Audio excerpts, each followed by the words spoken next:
Hello दोस्तों, मैं पंकज कुमार नए वीडियो में आप सभी का फिर से स्वागत करता हूं। और जैसे कि आप लोगों को पता होगा कि हम लोग क्या करने वाले हैं। टोटल 1000 एमसीक्यू की प्रैक्टिस कर रहे हैं, किसके लिए? सीसेट के लिए। और इससे पहले हम लोग क्या कर रहे हैं, सुबह 7 बजे क्या कर रहे हैं, टोटल 10,000 एमसीक्यू की प्रैक्टिस कर रहे हैं, किसके लिए? जीएस के लिए। तो आशा करते हैं आप लोग क्या कर रहे होंगे, दोनों सीरीज़ को फॉलो कर रहे होंगे। और जिसने भी क्या है इन दोनों सीरीज़ को फॉलो कर लिया, तो लगभग उसका क्या है, प्रीलिम्स निकलने की संभावना बहुत अधिक बढ़ जाएगी, क्योंकि हम लोग इस सीरीज़ में ऐसे क्वेश्चन की प्रैक्टिस करने वाले हैं जो ऑलरेडी क्या है एग्जामिनर के द्वारा पूछे गए हैं। तो क्या कीजिए, आप लोग वीडियो को लास्ट तक देखिएगा, और बाद में क्या है वीडियो को आप बताइएगा कि वीडियो का मतलब कि क्वालिटी किस लेवल की है। बाकी अपने सजेशन भी देते चलिए रहिएगा कि वीडियो में क्या क्या ऐड ऑन करते रहना चाहिए मुझे, और क्या क्या सुधार की आवश्यकता है, ताकि मुझे क्या है मतलब कि वीडियो में सुधार करता रहूँ। और बाकी अभी तक वीडियो को जिसने लाइक नहीं किया वो क्या कर लेगा, वीडियो को लाइक कर लेगा और चैनल को सब्सक्राइब भी कर लेगा। तो चलिए चलते हैं अपने मेन पीडीएफ पे आज की क्लास में। तो चलिए, हम लोगों ने पिछले वाले वीडियो में कहाँ पे छोड़ा था, इस वाले क्वेश्चन को छोड़ा था। और उसके बाद में क्या हम लोगों ने मतलब कैलेंडर वाले क्वेश्चन पे छोड़ा था। आज के वीडियो में हम लोग क्या करने वाले हैं, आज के वीडियो में कहाँ से शुरू करते हैं, आगे का क्वेश्चन शुरू करते हैं। इसमें क्या बोला है, एक सीरीज दे दी गई है जिसमें मल्टीप्लाई में दिया हुआ है, क्या दिया हुआ है, 85, 87, 89, 91, 95 और 96 को अगर 100 से भाग दें तो शेषफल में क्या मिलेगा। और तो इसमें हमें बताना है क्या मिलेगा शेषफल, 0, 1, 2, 3, 4 तो बताना है। और जिसको नहीं आता है उसके लिए क्या होगा, क्वेश्चन बहुत ही टफ हो जाएगा। पर अगर थोड़ी सी आपको ट्रिक पता है तो आप इसको सिंपली लगा पाएंगे। इससे पहले कि हम लोगों ने मतलब कि कल यानी कि लास्ट लास्ट वाले दिन यानी कि कल वाले दिन हम लोगों ने जो क्लास में पहला क्वेश्चन लगाया था उसमें ही हम लोगों ने बताया था कि जीरो कैसे निकालते हैं। तो जीरो निकालने की एक ट्रिक होती है क्या, 2 × 5, यानी कि 2 और 5 के हमें जितने 2 और 5 के जितने जोड़े मिल जाएंगे उतने ही जीरो होंगे। यानी कि यहाँ से हमें कितना कितना मिलेगा, 10 मिलेगा। और यहाँ पे हमें क्या 2 पावर मिल जाए तो हमें 100 मिल जाएगा। तो इसी प्रकार से हमें 2 और 5 के जोड़े काउंट करने होते हैं। तो चलिए इसको काउंट कर लेते हैं। तो हमें टोटल 2 कहाँ से मिलेंगे, 2 कहाँ कहाँ से मिल जाएंगे, 2 हमें मिलेंगे कहाँ से, 96 से 2 मिल जाएंगे। 96 से 2 कितने मिलेंगे, बहुत सारे 2 मिल जाएंगे। और वहीं हमें 5 कहाँ से मिलेंगे, तो 5 हमें मिल जाएंगे। यहाँ अगर 96 से अगर हम 2 काउंट करें तो कितने मिलेंगे, तो किससे डिवाइड हो जाएगा हमारे ये, 4 एकम 4, 4 से डिवाइड हो जाएगा, 4 एकम 4, 4 दूनी 8। और तो कितना बचेगा, एक 4 चक्कू 16, यानी कि 24, 24 4 जा 24 जा, यानी कि हमें यहाँ पे कितने मिले, 4 तो कई मिल गए।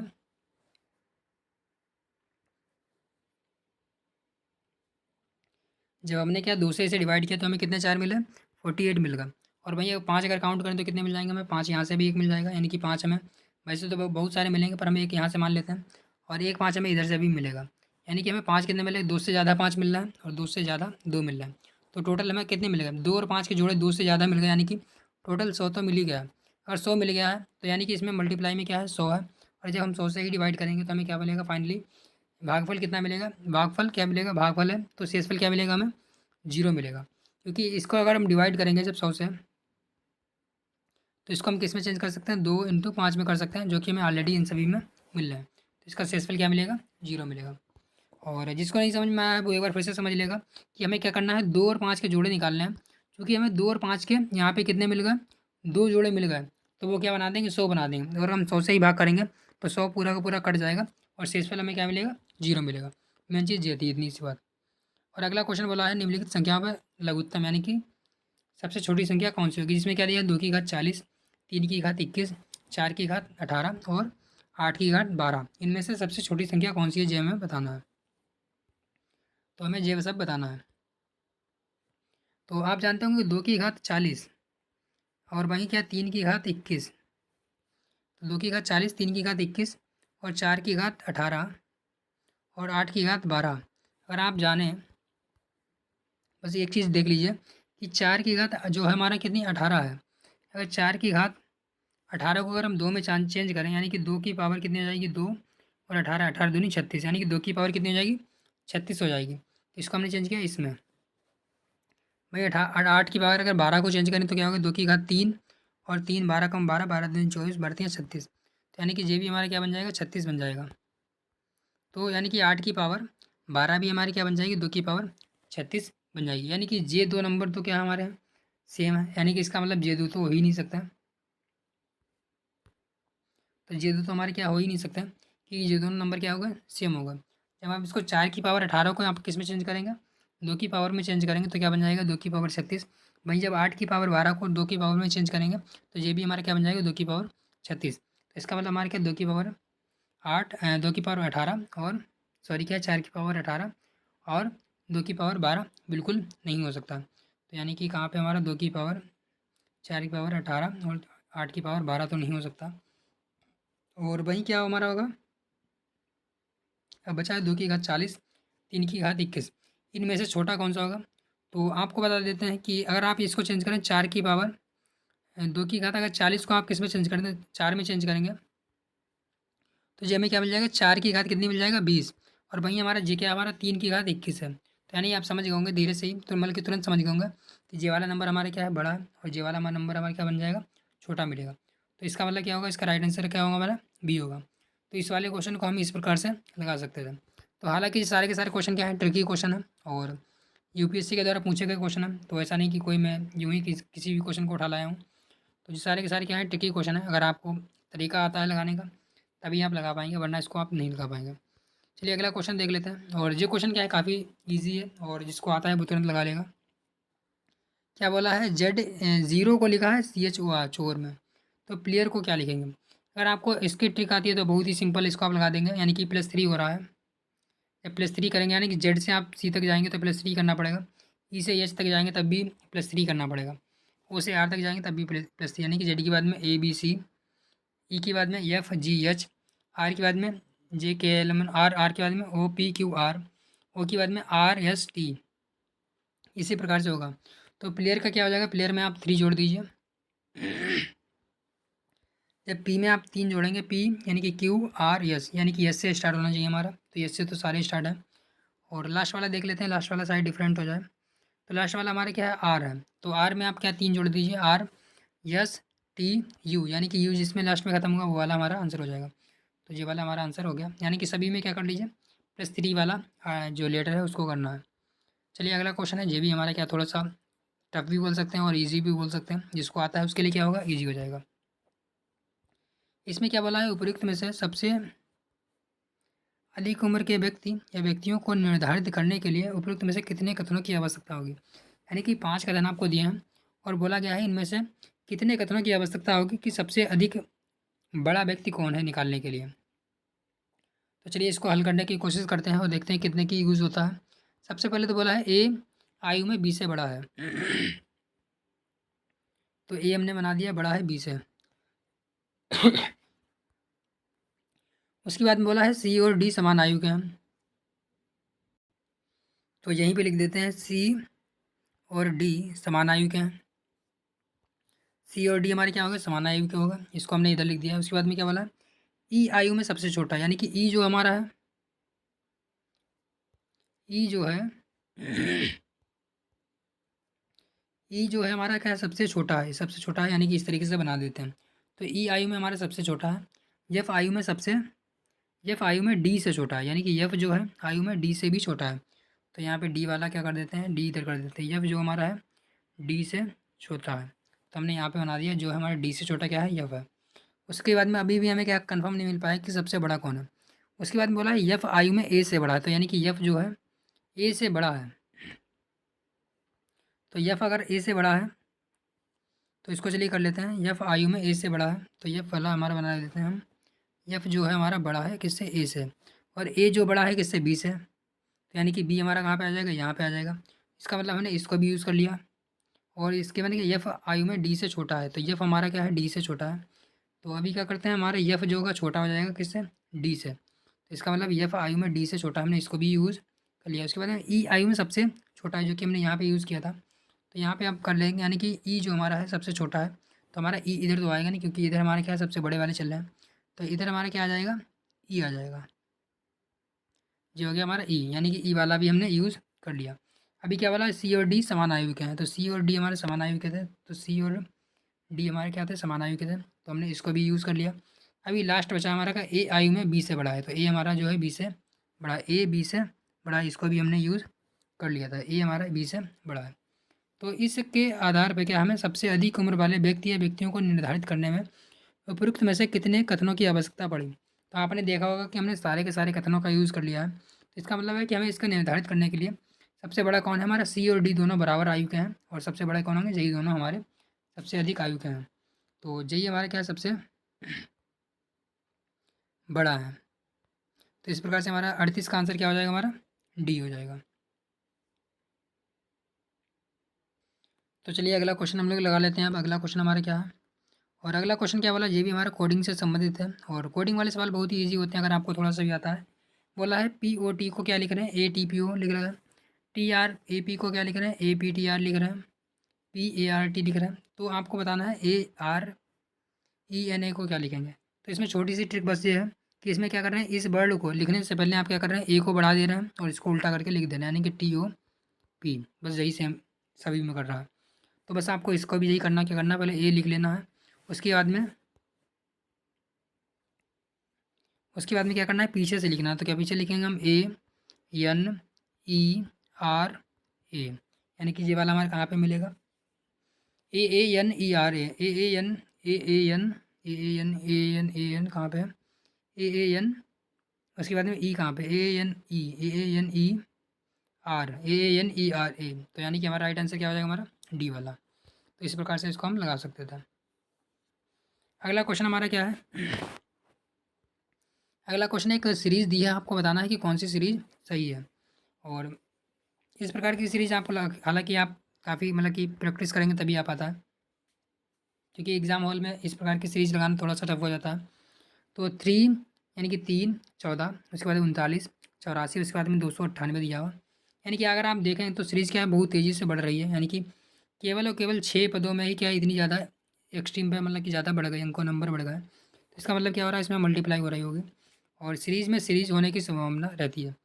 तो अगर आप करते रहेंगे तो क्या करेंगे, आप इसको निकालने के लिए कीजिए, इन दोनों को घटाने के बाद निकाल सकते हैं।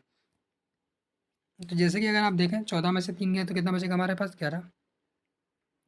39 में से 14 गया तो कितना बचेगा हमारे पास टोटल, यानी कि बचेगा 25। और 25 के बाद में 84 में से 39 घटा तो कितना बचा हमारे पास, 14 में से 9 गया, बचा कितना, 1 मिनट घटा लेते हैं, क्या है 14 में से 9 गया, बचा 5। और क्या यहाँ पे लिखा है, 1 मिनट सॉरी दिखा नहीं रहा सही से। तो यहाँ पे क्या आ जाएगा 45, यानी कि 7 में से जब 3 जाएगा तो क्या बचेगा हमारा, 4 बचेगा। और उसके बाद में हमें बताना है यहाँ पे क्या आएगा। तो अभी देख रहे होंगे अभी तो कुछ हमें नहीं मिला, उसके बाद में फिर से इसको माइनस कर लेते हैं तो क्या मिलेगा हमें, जब इन दोनों को माइनस करें तो क्या हो जाएगा हमारा, 5 में से 11 गया, यानी कि 5 में से 1 गया, बचा हमारा 4। और 2 में से 1 गया, बचा 14। इधर अगर माइनस करेंगे तो क्या बचेगा हमारा 0। और 4 में से 2 क्या बचा हमारा 2, यानी कि 20। अभी भी सेम नहीं आया, अभी फिर से डिवाइड करें तो यानी कि 20 में से 14 जाएगा, जब क्या हमारा बचेगा 6। तो यानी कि 6 बचा। अब लास्ट में हमारा नंबर क्या आ गया 6। तो क्या करना होता है, हमें इन सभी को जोड़ देना होता है, और उसके बाद में क्या करना हमें लास्ट वाली डिजिट में जोड़ देना होता है। तो यानी कि 20 और 6 26, 26 में 45 जोड़े तो कितना हो जाएगा हमारा, 26 में अगर 45 जोड़ दें हम, तो अब पहले ही मैंने बताया कि इस प्रकार की सीरीज़ थोड़ी सी टफ हो जाती है। तो यानी कि अगर 45 और 20 जोड़ें तो कितना हो जाएगा हमारा 65 हो जाएगा। 65 में 6 जोड़ेंगे तो कितना हो जाएगा हमारा 71। और 71 को हमने किस में बताया जोड़ने के लिए, 84 में। तो 84 में अगर 71 को जोड़ेंगे तो क्या हो जाएगा हमारा 5 8 5 8 7 15, यानी कि 55। तो 155 जहाँ पे आ रहा होगा वही हमारा आंसर होगा।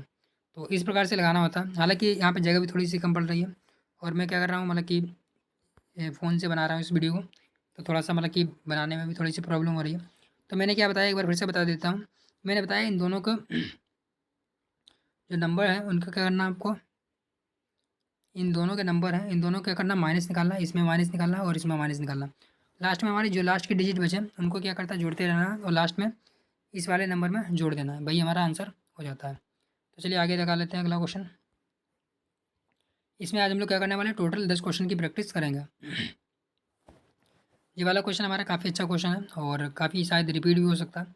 बोला यदि महिलाओं का औसत वजन कितना है 63 है, तो बालकों का औसत वजन हमें ज्ञात करना है। वहीं बताया गया है कि 6 बालकों का वजन कितना है 7 बालिकाओं के वजन के बराबर है। 3 पुरुषों का वजन क्या है 4 महिलाओं के वजन के बराबर है। तो हमें क्या निकालना है, बालकों का वजन निकालना है।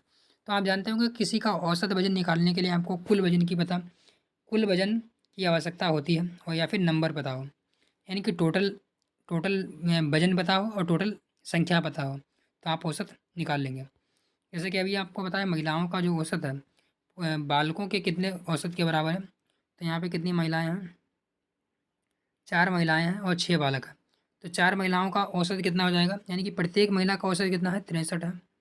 तो 4 महिलाओं का कितना हो जाएगा, 4 से मल्टीप्लाई कर देंगे, 4 तियाँ 12, 4 छंग 24, एक 25, यानी कि 252 हो गया।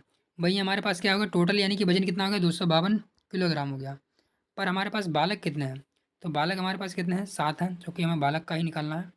तो 7 से इसे क्या कर देना है, डिवाइड कर देना है सिंपली, क्योंकि नहीं सॉरी, बालक कितने हमारे पास, 6 हैं, जो कि बालिकाएँ 7 हैं। तो बालक हमारे पास कितने हैं, 6 हैं। तो 6 बालक थे, जो कि हमें बालक का निकालना है, ना कि बालिकाओं का। तो 6 से हम डिवाइड कर देंगे, तो 6 चौक 24, यानी कि 4, और एक बचेगा, तो 6 दूनी 12, यानी कि 42। तो बालक का कितना आंसर आ जाएगा हमारा, 42। तो हमने यहाँ पे क्या किया है, हमने निकाला है कि हमें एक महिला का औसत वजन पता था कि 63 है। तो टोटल वजन कितना हो जाएगा, तो हम 4 महिलाएं हैं, तो 4 की मल्टीप्लाई 63 से कर देंगे, तो हमें टोटल वजन मिल गया यहाँ पर। और टोटल वजन मिलने के बाद में हमने क्या किया, टोटल जितने बालकों की संख्या है उससे डिवाइड कर दिया, तो हमें प्रत्येक बालक का औसत वजन मिल गया। अगला क्वेश्चन हमारा किससे है, थोड़ा माप और मापन से संबंधित है। और इस प्रकार का क्वेश्चन क्या है, यूपीएससी ने रिपीट किया है, यानी कि इससे पहले भी यूपीएससी ने 2 से 3 बार क्वेश्चन इसको पूछा है, वो भी डिफरेंट डिफरेंट टाइप से। तो बोला उपयुक्त में से कौन सा कथन सही है। क्या 100 लीटर जो होगा, यानी कि 1000 लीटर क्या है, मीटर के 1 मीटर क्यूब के बराबर होता है। 1 मीट्रिक टन क्या 1000 कुंटल के बराबर होता है। 1 हेक्टर क्या 10,000 मीटर मीटर स्क्वायर के बराबर होता है। तो हाँ, यहाँ पे तीनों बातें सही हैं बिल्कुल, कि 1000 लीटर में क्या होता है, 1 मीटर क्यूब होता है। 1 मीटर क्यूब में क्या होता है, 1000 लीटर होता है। 1 मीटर क्यूब में क्या होता है, 1000 लीटर होता है। और 1 मीट्रिक टन में क्या होता है, 1000 किलोग्राम होता है। 1000 किलोग्राम होता है। 1 हेक्टेयर में क्या होता है, 10,000 मीटर स्क्वायर होता है। तो अभी तो हम लोग अगर क्या कर लिए, मैथ्स और रीजनिंग के कुछ सवालों को प्रैक्टिस कर लिए। अभी क्या करते हैं, 5 क्वेश्चन हैं उनकी प्रैक्टिस कर लेते हैं, जो कि हमारे कॉम्प्रिहेंशन के क्वेश्चन हैं। चलिए इनको अभी सॉल्व कर लेते हैं। तो जब वैज्ञानिकों के एक अंतर्राष्ट्रीय दल ने भूमिगत बेसाल्ट चट्टानों में कार्बन डाइऑक्साइड और जल के मिश्रण के पंप के द्वारा प्रवाहित किया, तो मूल रासायनिक प्रक्रिया हुई।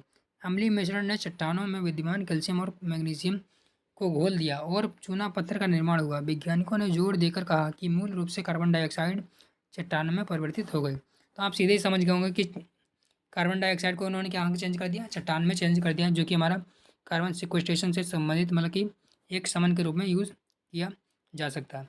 तो निम्नलिखित कथनों में से कौन सा परिच्छेद में अंतर्निहित सर्वाधिक तर्कसंगत विवेकपूर्ण और व्यवहारिक सुझाव है। तो जिसने हमारी क्या कॉम्परिजन वाली क्लास नहीं देखी, वो क्या कर लेगा, कॉम्परिजन की जो ओरिएंटेशन, मतलब एक तरीके से डिटेल में कॉम्परिजन पे मतलब कि फोकस क्लास है, उसको देख लीजिएगा। उसमें मैंने क्या किया है, सारे के सारे मतलब कि रूल्स और स्पेशल क्या कॉम्परिजन में ही वो क्लास थी, तो आप उसको देख लीजिएगा। तो अभी आज हम लोग क्या करते हैं, इसमें तो हम लोग क्या करते हैं, डायरेक्ट प्रैक्टिस करते हैं क्वेश्चन की, वो भी यूपीएससी के या फिर जो भी मतलब कि आए हुए क्वेश्चन होता है। तो क्या है, यह भवन निर्माण प्रयोजनों के लिए वाणिज्यिक स्तर पर चूना पत्थर उत्पादन के लिए एक सस्ता व्यवहारिक विकल्प है। तो ऐसा कुछ भी नहीं है कि वाणिज्यिक जो स्तर पर क्या चूना पत्थर उत्पादन के बारे में बात कही गई है। इसका उपयोग कार्बन सिक्वेस्ट्रेशन की एक विधि के रूप में किया जा सकता है, जो कि हमने पहले ही बता दिया था। तो यानी कि इसका राइट आंसर क्या होगा, हमारा बी हो जाएगा। इस विधि का उपयोग बेसाल्ट चट्टानों का कैल्शियम मैग्नीशियम चट्टानों का एक अच्छा स्रोत बनाया जा सकता है, तो ऐसा भी नहीं है। कार्बन डाइऑक्साइड और जल के मिश्रण करके उच्च चट्टान विलयन अम्ल का उत्पादन किया जा सकता है, तो ऐसा भी नहीं है। तो चलिए अगला क्वेश्चन पढ़ लेते हैं।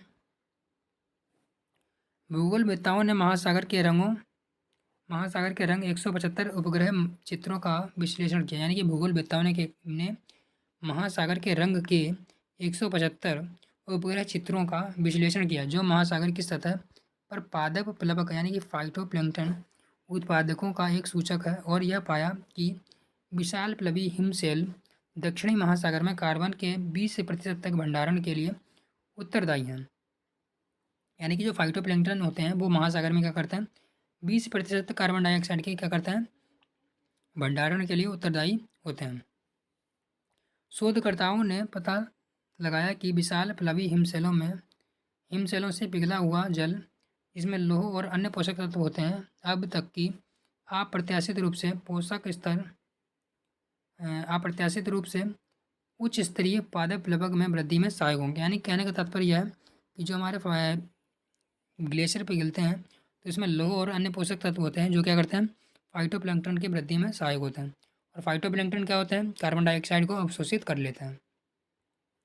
तो पूर्व धारणा क्या बनाएगी, सभी लोगों का अक्सर क्वेश्चन क्या होता है, पूर्व धारणा वाले क्वेश्चन गलत होते हैं, तो इसको थोड़ा सा ध्यान दे के पढ़िएगा। विशाल प्लवी हिमशैल दक्षिणी महासागर की प्राथमिक उत्पादकता और खाद्य श्रृंखला पर प्रभाव डालते हैं। तो बिल्कुल सही बात है, मतलब कि पोषक तत्व और लोह ऑक्साइड जैसे तत्व भी मतलब कि उत्सर्जित होते हैं, तो बिल्कुल सही बात है। उसके बाद में क्या बोला है, विशाल प्लवी हिमशैलों के पिघलने से जलवायु परिवर्तन प्रभाव उत्पन्न हो सकता है और विश्व मत्स्य उद्योग प्रभावित होगा। तो आपने कहीं मत्स्य उद्योग यानी कि मछली पालन के बारे में कहीं सुना था, तो ऐसा कुछ भी नहीं था। यानी कि राइट आंसर हमारा क्या होगा, केवल एक, दो तो नहीं हो सकता, तो बाकी तो नहीं होगा। यानी कि इसी प्रकार से हमें क्या होता है, कॉम्पिटिशन बहुत ही ईजी होते हैं, बस आप उनकी लैंग्वेज को समझ पाएँ और एक बार आपकी पकड़ में आ गया तो फिर आपसे कॉम्पिटिशन तो गलत नहीं होगा। चलिए अगला पढ़ लेते हैं, विकास की प्रक्रिया ने मक्का से प्रोषित होने वाली इल्लियों यानी कि कैटरपिलर जो होती हैं को एक अद्वितीय क्षमता प्रदान की है।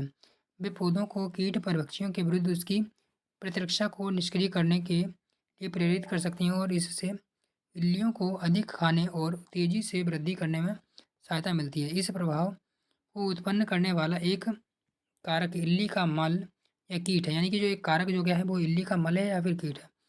यह खोज कवक, फंजाई अथवा जीवाणु, बैक्टीरिया जैसे रोगजनकों के प्रति पौधों की अनुक्रिया से संबंध यौगिकों पर प्रकाश डाल सकती है। उपरोक्त में से कौन सा कथन परिच्छेद में संप्रेषित तर्कसंगत युक्त पूर्ण विवेकपूर्ण और व्यवहारिक संदेश को सर्वोत्तम रूप से दर्शाता है? तो क्या होगा, इसमें से कौन सा सही है?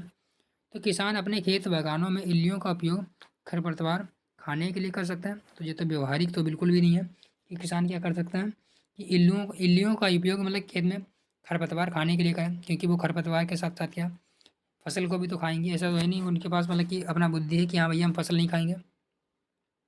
उसके बाद में बोला है, यह खोज नैदानिक रूप से उपयोग सूक्ष्मजीवी यौगिकों के विकास में सहायता कर सकते हैं। तो क्या हम सूक्ष्मजीवी यौगिकों का विकास में सहायता कर सकते हैं? हाँ, तो ये हो सकता है, लेकिन अभी इसको कंफर्म नहीं करेंगे। यह खोज जैविक पारिस्थितिकी रूप से संधारणीय पीड़कनाशी दवाइयों के विकास में सहायता कर सकती है। हाँ, तो पीड़कनाशक दवाइयों के विकास में सहायता कर सकती है, तो ये भी हमारा सही हो सकता है। इल्लियों का आनुवांशिक रूप से रूपांतरित किया जा सकता है, तो आनुवांशिक रूपांतरण के बारे में कुछ भी बात नहीं हुई है, तो इन दोनों में से कोई एक सही हो सकता है। पर यूपीएससी ने क्या माना, इसको सी राइट माना है, यानी कि यह खोज जैविक पारिस्थितिकी रूप से संधारणीय पीड़कनाशक दवाओं के विकास में सहायता कर सकती हैं। तो इसका राइट आंसर क्या होगा, हमारा सी होगा। चलिए अगला क्वेश्चन पढ़ लेते हैं, जो कि हमारा क्या आज का लास्ट क्वेश्चन होगा। हाँ चलिए, आज का लास्ट क्वेश्चन है, और सारे के सारे मतलब कि 5 हम लोगों ने मैथ और रीजनिंग के कर लिया और 5 कॉम्बिनेशन के क्वेश्चन कर लिए। तो चलिए देख लेते हैं। मानव विकास की प्रगति बनाए रखने के लिए सामने सबसे बड़ा खतरा इस रूप में दिखाई देता है कि उत्पादन उपभोग के स्वरूप में दिनों दिन अधारणीय बढ़ती जा रही है, यानी कि अधारणीयता बढ़ती जा रही है। वर्तमान उत्पादन मॉडल जीवाश्म ईंधनों पर बहुत अधिक निर्भर है। अब हम जानते हैं कि यह स्वरूप अधारणीय है क्योंकि ये संसाधन सीमित है।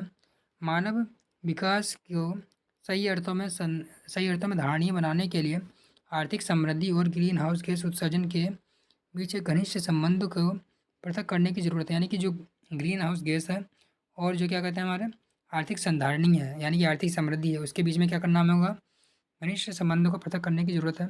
कुछ विकसित देशों ने पुनर्चक्रण, रिसाइकलिंग का प्रसार कर और सार्वजनिक परिवहन तथा आधारिक संरचना में निवेश कर इनके दुष्प्रभावों को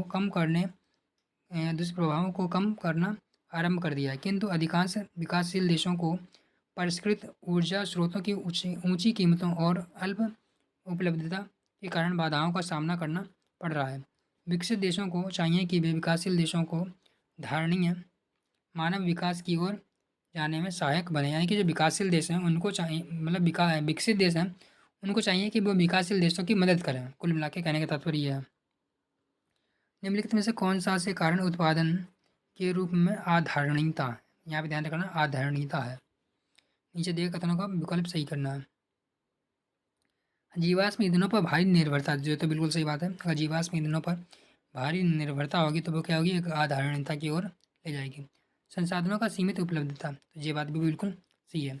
तो पुनर्चक्रण का प्रसार, अगर पुनर्चक्रण का प्रसार करेंगे तो आधारणीयता तो नहीं बढ़ेगी, क्या बढ़ेगी, हमारी संधारणीयता बढ़ेगी। तो इस प्रकार से हमारा 3 तो गलत है और 2 और 1 सही है। तो यानी कि राइट आंसर हमारा क्या हो जाएगा, ये सही हो जाएगा। तो इसी प्रकार से हम लोगों ने क्या किया, आज के टोटल 10 क्वेश्चन की प्रैक्टिस कर ली है और बहुत ही अच्छे तरीके से प्रैक्टिस की है। तो आशा करते हैं आप लोगों को वीडियो अच्छा लगा होगा। और बाकी वीडियो को लाइक कर लीजिएगा ज़रूर से, और चैनल को सब्सक्राइब भी कर लीजिएगा, क्योंकि आप लोगों के सपोर्ट से ही हम लोग क्या कर रहे हैं, इस सीरीज़ को शुरू किया है और इस सीरीज़ को कंटिन्यू कर पाएंगे। तो चलिए मिलते हैं नेक्स्ट वीडियो में। बाकी वीडियो को आपने यहाँ तक देखा इसके लिए धन्यवाद।